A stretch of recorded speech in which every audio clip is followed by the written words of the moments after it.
दर में रहते। सो ये सानू फिर समझाता है ये योग मत नहीं। जदों असी खेल खेलने पौन के प्रवेश होना है, पौन में प्रवेश होने तो बाद तरलोकी में आना है, ये विचारों का खेल चल पेगा। इस खेल को खत्म करके फिर असी वापस जब जाना है पौन में सानू समाना पैंदा है। पौन में समाउण वास्ते सानू गुरबाणी दस्या है श्वास ग्रास सास सास रोम रोम करना। फिर जदों असी पौन में समा जाने सास सास सिमरन करते हाँ, साडा इस इन्हों संबंध टुट जाता है। उस वक्त पौन के समाउण तो बाद सानू फिर दस्या बाहरली सुन ते अंदर एक हो गई, सुनने सुन मिले समदर्शी पौन रूप हो जाएंगे। पौन रूप होके उस तो बाद फिर जिथे पौन समाउंदी उथे गुरु ने सानू समझाता है उथे ध्यान लग बह जाए, वो तुहाडा घर है। इस करके असी आपदे घर नूं वापस मुड़न वास्ते पौन में समाउणा हुंदा है। ते महाराज ने पौन का वासा सुनन वासा अकल कला तरस होई। जदों असी ध्यान ला के सुनने च बैठ जाते हैं पौन साडे सीने नाल संपर्क हो जाता है, असी आपदे घर बह जाते हैं। सुनन नूं ही गुरबाणी द्वारा साडा घर कहा, जिन्हों ने सतगुर ते पाए विचारा सुन समाज सच्चा घर बार असी घर चले गए। ये पौन का इस सीने नाल संबंध रह गया। इस करके योग मत नहीं, ये तो आउण दा धार दा रस्ता है। दो ही रस्ते ने लिव धार राह हुक्मी करक में शब्द ने असी आउणा इस लोक विच और शब्द को छड्ड के पौन में प्रवेश होना, खेल शुरू होना। जब खेल शुरू होना है उस वक्त यह शब्द नू नाम नू हुक्म कहता है। एको नाम हुक्म है नानक सतगुर दिया बजाय जियो। खेलते हुए भी असी आपदे मालिक के सन्मुख रहना तो इस हुक्म के दायरे के अंदर रहना हुंदा। ये जदों साडा खेल खत्म होगा पौन में समाउण तो बाद पौन नू छड्ड के शब्द समा के असी आपदे घर जाना। ये योग मत नहीं, एक खेल है जिस महाराज ने अंदर आउण जाण खेल बनाया आग्याकारी कि नहीं माया। हाँ जी भाई साहब जी, सानू पता लगा कि तुसीं इत्थे 10वां द्वार जिहड़ा खोल दिंदे ते की 10वां द्वार गुरबाणी दिमाग नूं कहंदी है ते तुसीं कहंदे हो कि 10वें द्वार च जीव जिहड़े ने सारे 10वें द्वार च पहुंचदे ने। इहदे बारे सारा स्पष्ट करो जी कि 10वां द्वार की है। 10वां द्वार साडे मन दे रहन वास्ते एक महल बनाया, जिन्हों महल मंदिर घर का नाम दिता गया है। ये जिहड़ा दृश्यमान है इहदे विच मन नहीं वास्ता, मन वास्ते महल बनाया क्यों साडा मन है सुखम, उनके रहन वास्ते सुख महल बनाया। इस करके वो महल कितों शुरू होंदा है, जिहड़ा ये जिथों पाउण साडे अंदर प्रवेश होंदी है उथों महल साडा शुरू होंदा है, जिहड़ा मन नूं बना देता है। जिन्हों आंदे ने काया, ए जो साडा सी इसनूं काया का नाम देता है, जिहड़ा पौन द्वारा चलता है पौन तक सीमत है।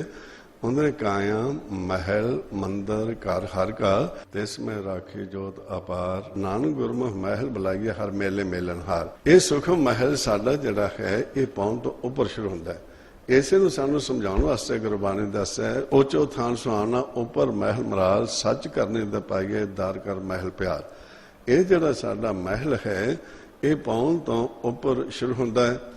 इस करके सन दसदा है कि पौन द्वारा ही इस महल का दरवाजा बंद किया है, प्राणा द्वारा ही इनू जंदरा लाया है, प्राणा द्वारा ही इस चाबी रखी है। पर यह खुलेगा गुरु के शरण गया, गुरु के शब्द राही।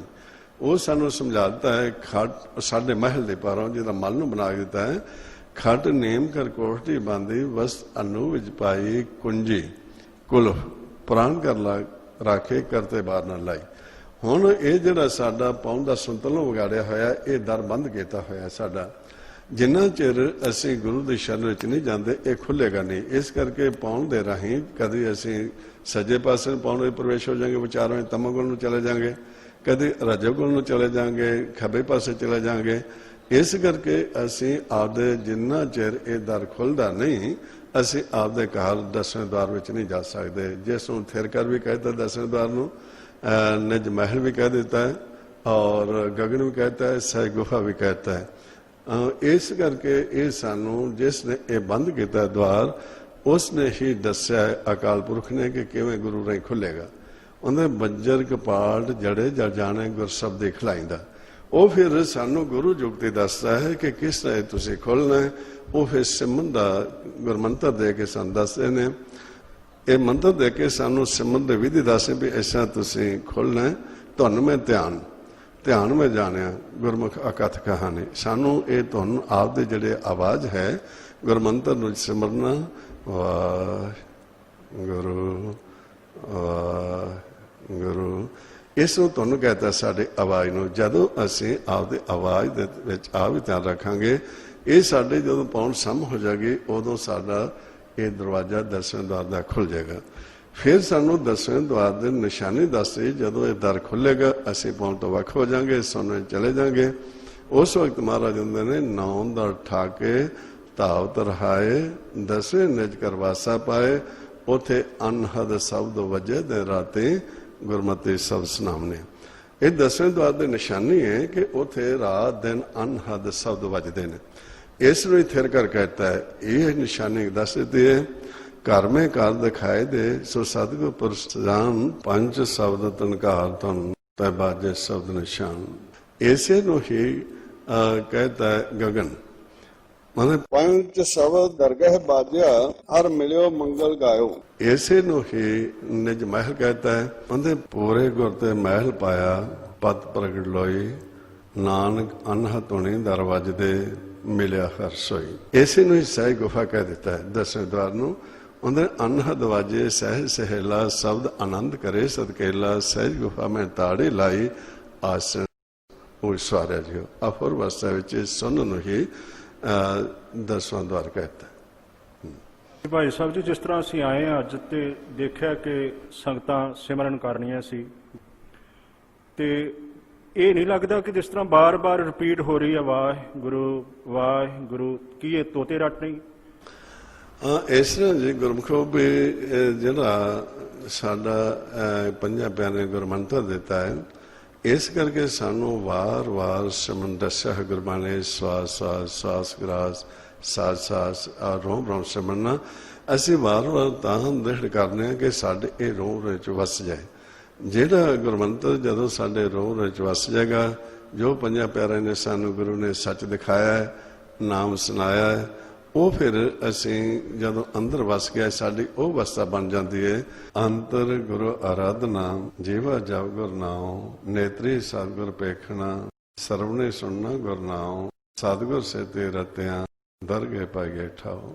ਇਸੇ ਤਰ੍ਹਾਂ ਗੁਰਬਾਣੀ ਦੇ ਵਿੱਚ ਵੀ ਮਹਾਰਾਜ ਗੁਰੂ ਦੱਸ ਰਹੇ ਨੇ, ਗੁਰ ਸ਼ਬਦ ਦੜਾਇਆ ਪਰਮ ਪਦ ਪਾਇਆ, ਦੁਤਿਆ ਕੈ ਸੁਖ ਹੋਊ। ਇਹ ਜਿੰਨਾ ਚਿਰ ਅਸੀਂ ਵਾਰ-ਵਾਰ ਨਹੀਂ ਕਰਦੇ, ਇਹ ਕੋੜ ਦੀ ਪਾਲ ਟੁੱਟਦੀ ਨਹੀਂ, ਇਹ ਕਾਲ ਦਾ ਜਾਲ ਕੱਟਿਆ ਨਹੀਂ ਜਾਂਦਾ। ਇਸ ਕਰਕੇ ਮਹਾਰਾਜ ਹੁੰਦੇ ਗੁਰ ਕੇ ਬਾਣ ਵਜਰ ਕਲ ਛੇਦੀ।